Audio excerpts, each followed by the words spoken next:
I didn't expect it to end like this. But I never expected to be left because of a soup.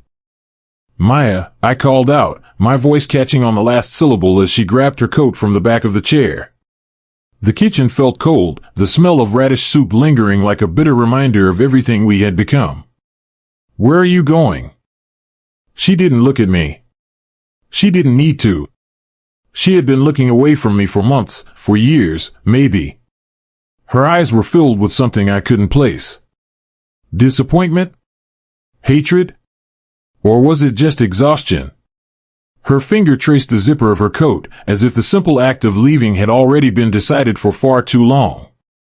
I'm leaving, Adam. Her voice was steady, almost too steady. I'm sick of it. Sick of the same routine. Sick of your soup. The words hit me like a punch to the stomach. It wasn't about the soup. Not really. It was about everything else that had been brewing beneath the surface. I stood frozen, a spoon still in my hand. The steam rising from the bowl of radish soup on the counter seemed to mock me. I had spent hours making it, adding just the right amount of spice, stirring with the same care I put into everything else.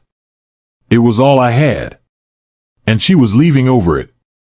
Maya turned to leave, but something inside me snapped. You can't just walk away, Maya. We're married. We're not happy, Adam, she interrupted, her eyes finally meeting mine. There was no anger in them, just a deep, silent resignation. And you're not the man I thought you were. You never were. Her words stung, but not as much as the truth that followed. I've been planning this for a while, she said, her voice lowering to a near whisper, as though sharing some long-kept secret. The room seemed to tilt. My world, which had felt so certain just minutes ago, was crumbling around me. The walls felt smaller, the air heavier. I'm not coming back, she added, taking a step toward the door. Goodbye, Adam. I opened my mouth to say something, anything, but no words came. Instead, the sound of the door clicking shut echoed through the room. I stared at the empty doorway, the weight of her departure crashing over me. She was gone. It wasn't the soup. It couldn't have been. But something inside me twisted as I realized Maya's leaving was just the beginning. The question gnawed at me, unanswered and raw. What had I missed? What had she been hiding? I knew I had to find out. But the deeper I dug, the more dangerous this would become. The phone rang. I looked down. The name on the screen made my heart skip a beat. Detective Claudia Harris. I didn't know it yet, but this call would be the last thing I ever expected to hear. The phone call was short, but it made my hands shake in a way I hadn't felt in years. Adam Matthews, Detective Claudia Harris said, her voice clipped, professional. We need to talk. Meet me at the old warehouse on 6th, bring the files. No police involved. I didn't have a choice. If I wanted answers about Maya, and why she'd walked out on me after years of marriage, I had to go. I grabbed the folder containing the documents I'd found on her laptop, bank records, encrypted files, odd transactions linked to a man named Victor Zavros. My mind was spinning, trying to make sense of it all. Why was Maya mixed up in something this dangerous? And why did it seem like she'd been lying to me about everything? I took the familiar route to the warehouse, the one I'd passed hundreds of times before. The sun had dipped below the horizon, casting long shadows across the street. My car's headlights cut through the dark, but they only seemed to make the world around me feel smaller, more suffocating. I couldn't shake the feeling that I was being watched. Every turn I made, every pedestrian I passed, felt like someone was always a step behind me. It was like I was the prey in a game I didn't understand. As I pulled up to the warehouse, the large metal door creaked open, revealing Detective Harris standing under the flickering light of a street lamp. She looked out of place here, too polished, too clean for a place like this. But then again, she wasn't exactly the type to let appearances get in the way of business. She didn't waste time on pleasantries. You've been digging into your wife's life, she said, her eyes piercing through the dark. And I'm sure you found things you weren't meant to. I nodded, gripping the folder tighter. I want answers, Harris. I'm done being in the dark. She didn't flinch. You think you've been left behind in this? You haven't. This isn't just about Maya, Adam. This goes much deeper than you realize. Her words were like ice water splashed across my face. What do you mean? I asked, voice shaking. Claudia stepped closer, glancing around before speaking again. Maya wasn't just a housewife, Adam. She's been working for a much bigger operation. The Zavros Syndicate. She was infiltrating it, but she wasn't just an informant, she was playing both sides. The real question is why she kept you in the dark for so long. The words hit me like a physical blow. My wife, my Maya, was a double agent? What the hell are you talking about? My throat went dry. She was working for the police? For you? Claudia's gaze hardened. No. She was working for herself. And now, she's disappeared. No one knows where she is, but her connections are still in place. And you? You've got a target on your back. If you don't stay out of this, you'll end up dead. I wanted to scream, to demand more answers. But the cold truth was seeping in. Maya had left me. Not just for another man, but for a cause that I didn't understand. Before I could say anything else, Claudia pulled out a manila envelope and tossed it on the hood of my car. I opened it with trembling hands. Inside was a picture of Maya, smiling, holding hands with none other than Victor Zavros. I froze. This wasn't the woman I married. She wasn't just lying to me, she was involved in something far darker than I could ever have imagined. Claudia was watching me, gauging my reaction. You need to think carefully about what you do next. This isn't just about you anymore. You've crossed the line. I looked up at her, eyes wide. What are you saying? You're telling me my wife, is working with one of the most dangerous criminals in the city? Claudia didn't flinch. That's exactly what I'm saying. You're in over your head, Adam. This isn't a story you can walk away from. The gravity of her words settled over me. I felt the floor beneath me shift, as though the world I knew had just crumbled. Maya, the woman I loved, the woman I thought I knew, was someone else entirely. But there was more. There was always more. Claudia's eyes narrowed. There's something else you need to know.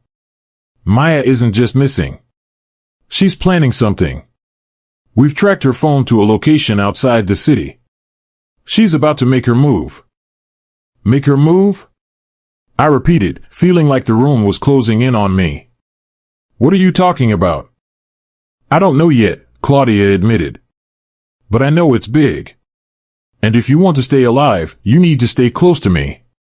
Because whoever's been keeping tabs on you, Adam, they're already ahead of you. The tension in the air was unbearable. Every inch of me screamed to run, to get as far away from this mess as possible. But I couldn't. Not now. Not when I was so close to uncovering the truth.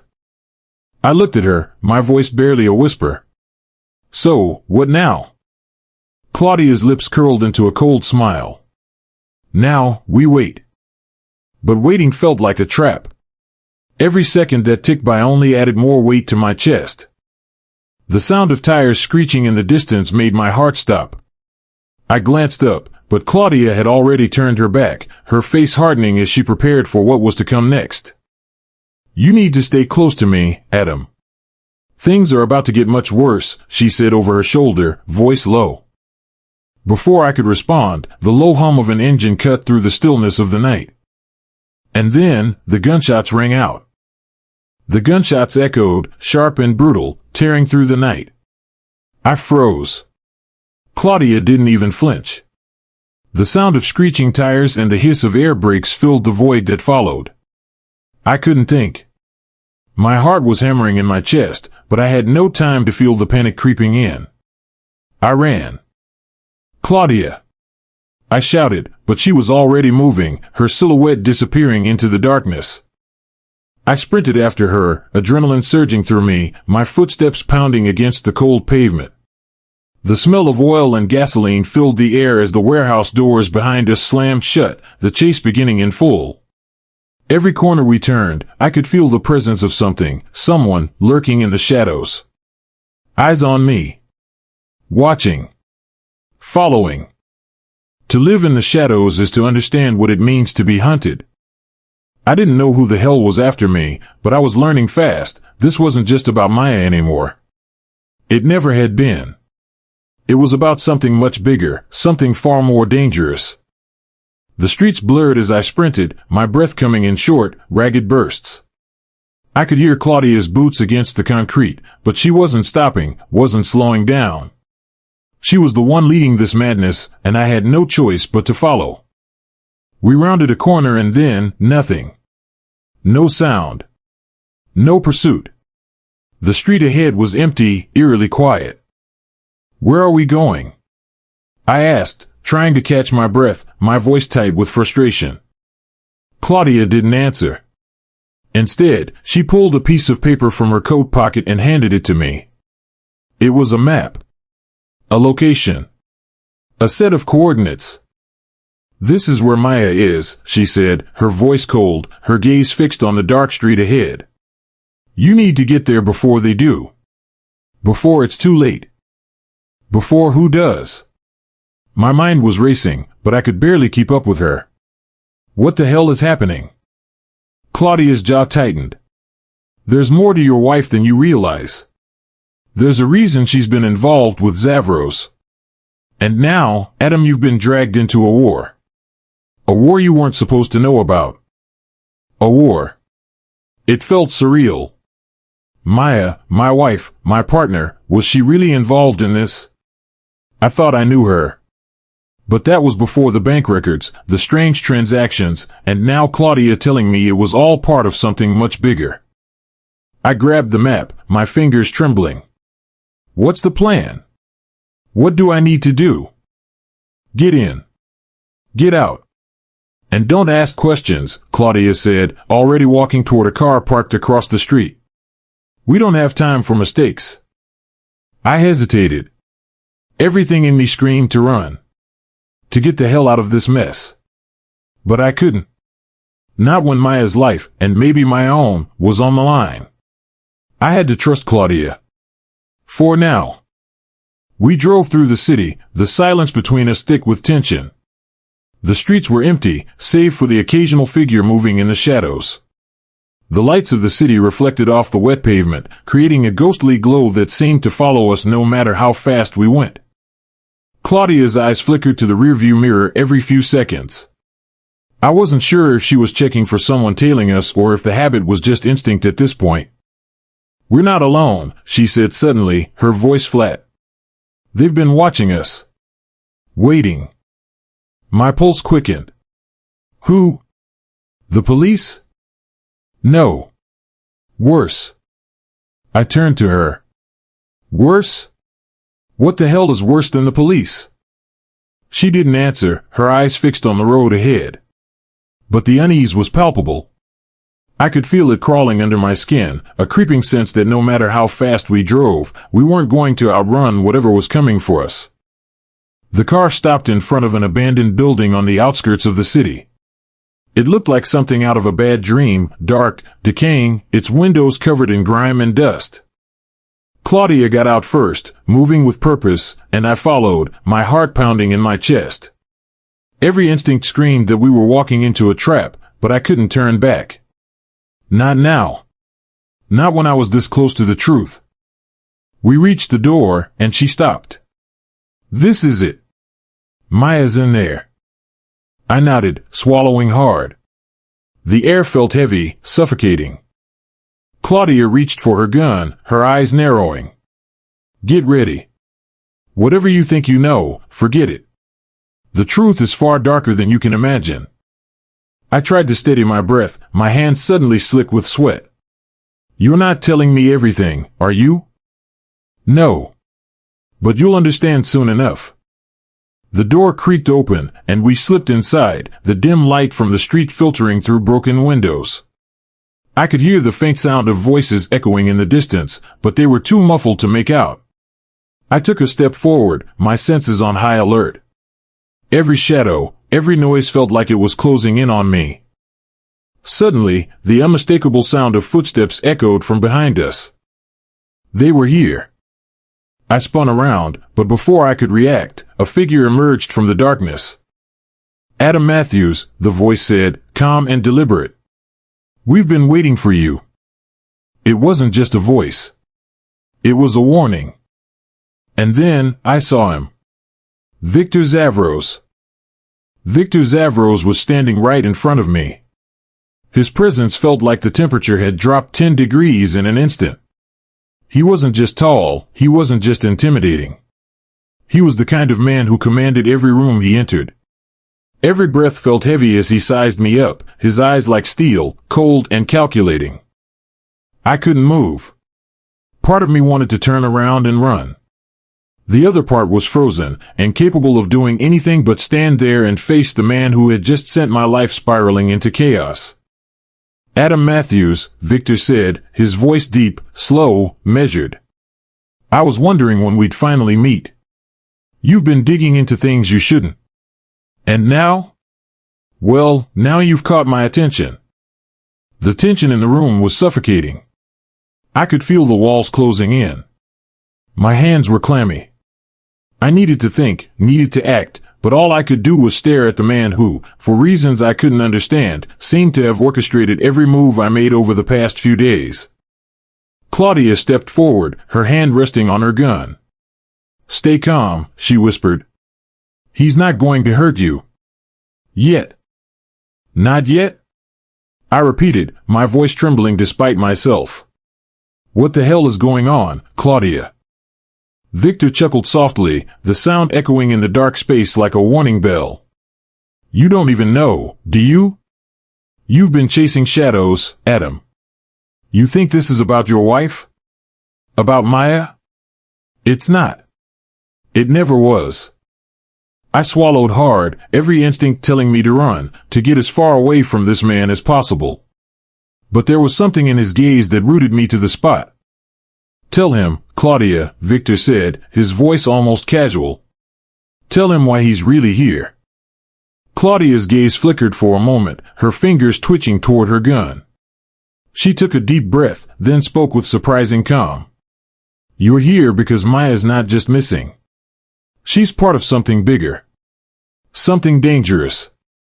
And now, Adam, you're part of it too. My heart raced. The room seemed to tilt.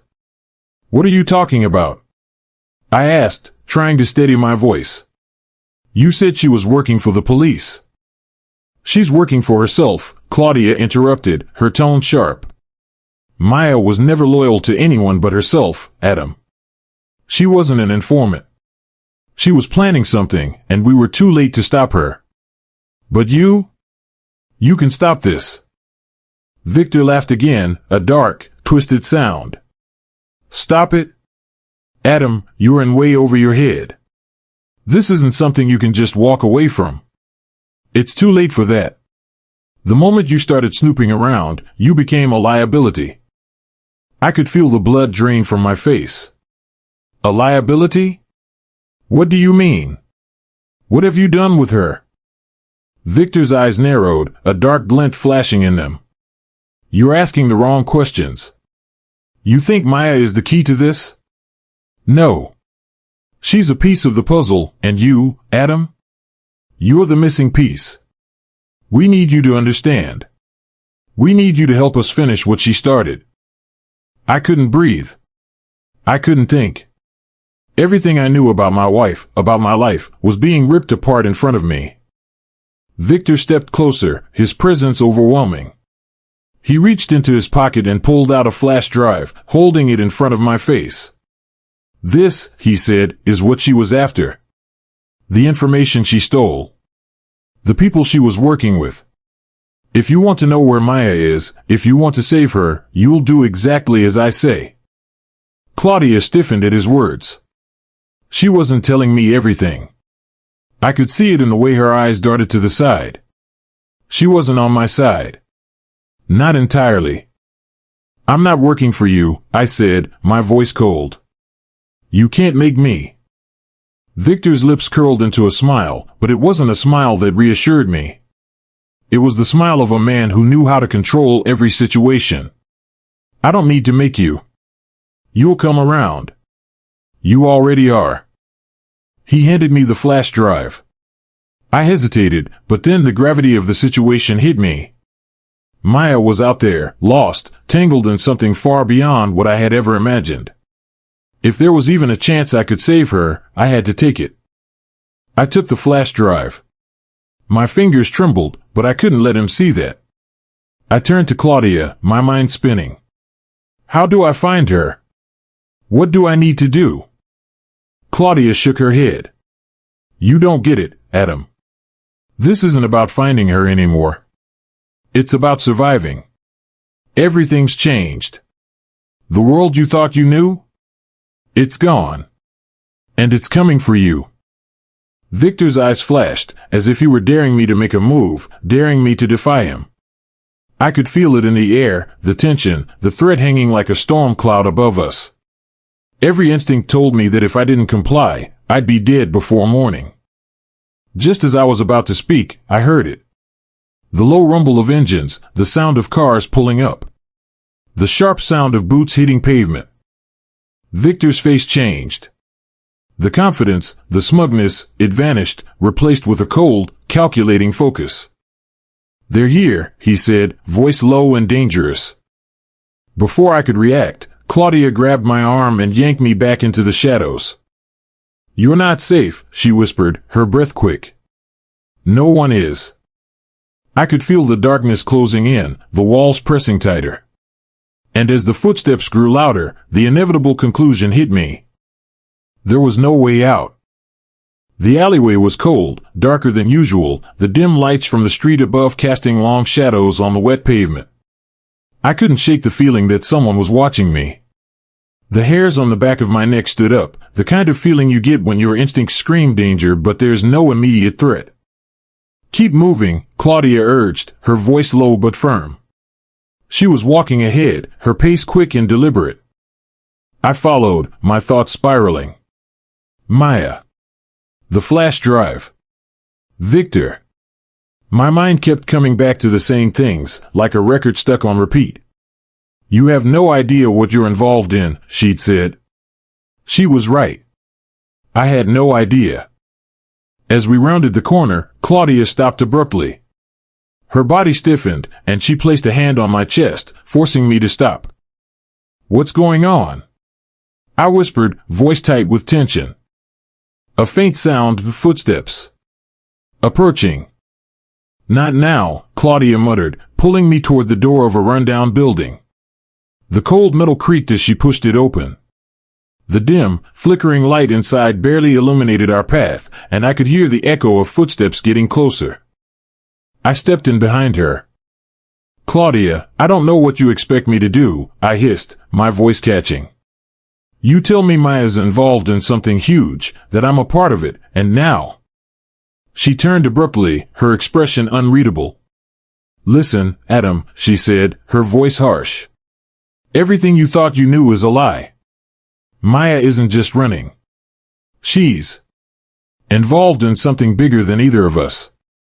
The truth's been hidden from you, and now it's your turn to understand it. I shook my head, the weight of the situation pressing on me. This doesn't make sense. You're saying Maya's been playing me this whole time? That everything we had was fake?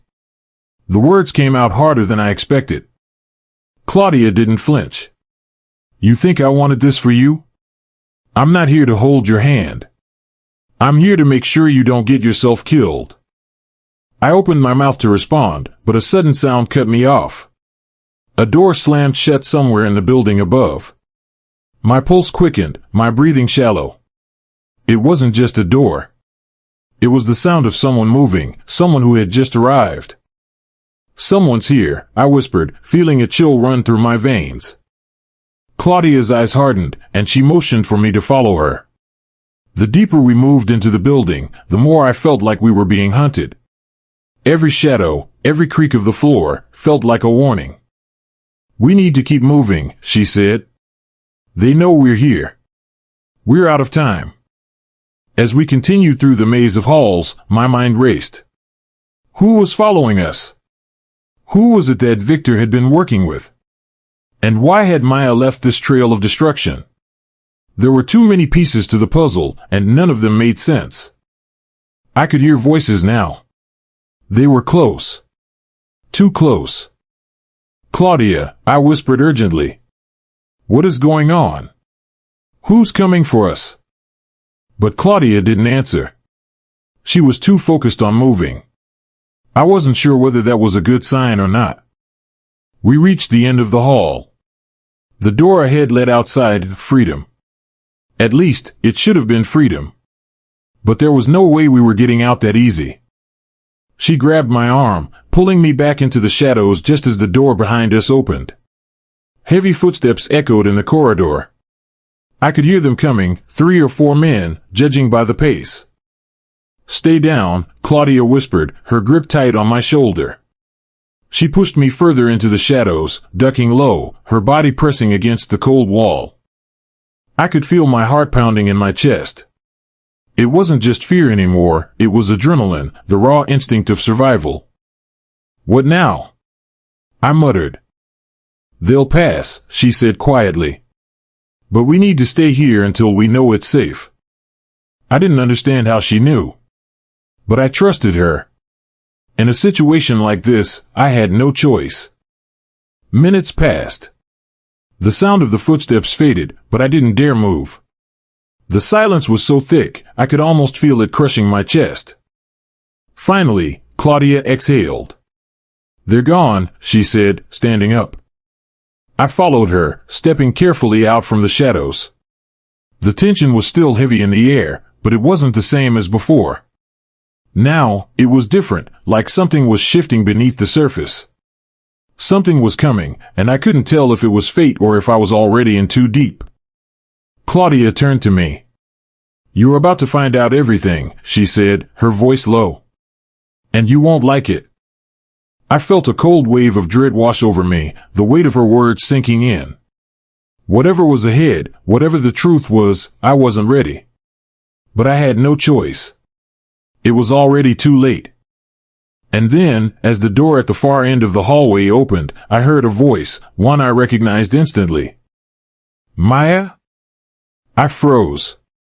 The voice wasn't just a voice. It was the voice of someone I never thought I'd hear again. The world felt like it was crashing down around me, piece by piece, as the door creaked open. Maya's face emerged from the shadows, the faintest glimmer of light from the broken overhead bulb catching the sharp lines of her jaw. Her eyes were tired, haunted, but I could still recognize her.